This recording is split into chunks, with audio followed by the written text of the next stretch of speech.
Agad kanyang papansinin at mamahalin ng lubusan.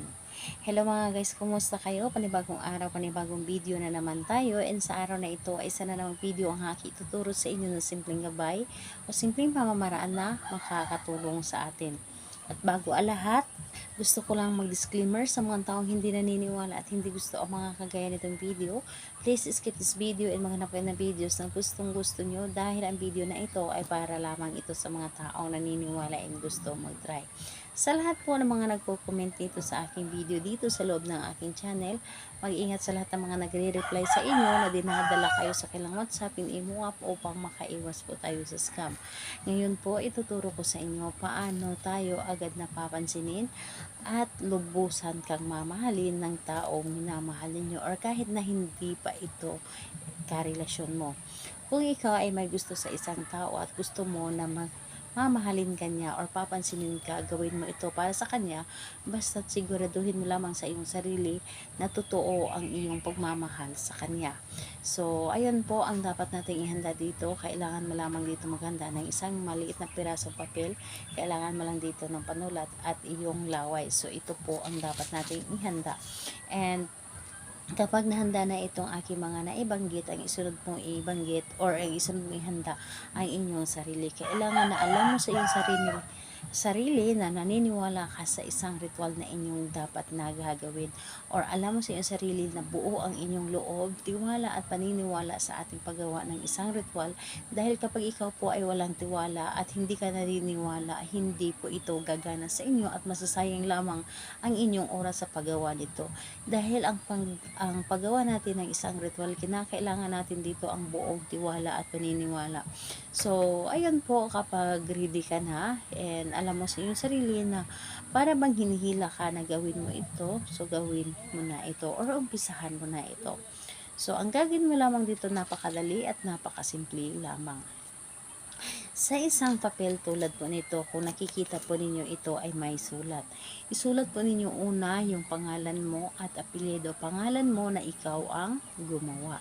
So, kapag nagawa or naisulat mo na ang iyong pangalan dito ng 4 na beses, kung nakikita po ninyo ito ang papel na ito ay inyo pong i-clockwise. So, inyo itong iikot at dito po ay isulat din po ninyo ng cross yung pangalan mo at pangalan niya at apelyido. 4 din po na beses. So, isulat mo po dito pangalan niya, apelyido, pangalan, apelyido, dito sa baba pangalan niya, apelyido at pangalan niya, apelyido.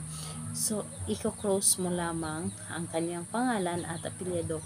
So, kumbaga ipatong mo ng patagilid yung pangalan niya sa iyong pangalan.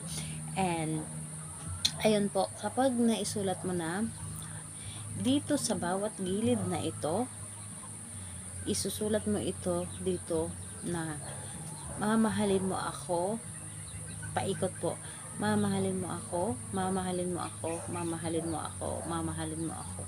Isusulat mo po dito, and mas maganda po na pagkasulat po ninyo ay wala po or hindi po napuputol ang pagkasulat po ninyo. So, mamahalin mo ako, mamahalin mo ako, mamahalin mo ako, paikot po, isusulat po yung mamahalin mo ako.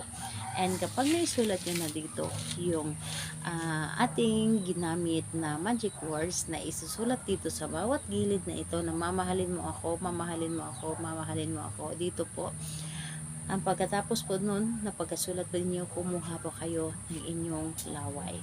So, kumuha po kayo ng inyong laway at pahiran niyo po ito ng laway yung pangalan mo at pangalan niya at yung nakasulat dito. Lahat na nakasulat dito, pahiran mo po ng inyong laway. Dahil ang ating laway, isa din to sa makapangyarihan na ginagamit sa paggawa ng mga rituals. So, kapag nagawa nyo na ito or napahiran nyo na ito ng laway, itupiin nyo lamang ito ng 2 beses na papunta po dapat sa inyo. So, papunta po sa inyo ang pagkatupi nito. And, ayun, ganun lang po. So, ayan. Kapag naitupi nyo na ito, ilagay po ninyo ito sa ilalim ng inyong kailangan higaan nyo po ito para mas mabilis niya ito mararamdaman at mapapansin din niya, lalo na kapag hindi pa kayo magkarelasyon. So, syempre, pwede ito gawin sa magkarelasyon na. Gusto mo lamang na mas mamahalin ka pa niya, and ayun po, or gusto mo na lagi kanya mapapansin, so gawin mo ito. Ilagay mo ito sa ilalim ng inyong unan at hihigain mo ito, at hindi mo na lamang mamamalayan na lagi ka na niya pinapansin at meron na pala siya nararamdaman sa inyo kung kayo po ay hindi pa magkarelasyon. So, ayun po, kapag ito ay gumana na, saka mo na lamang ito kunin at pwede mo siyang i-flash doon sa CR.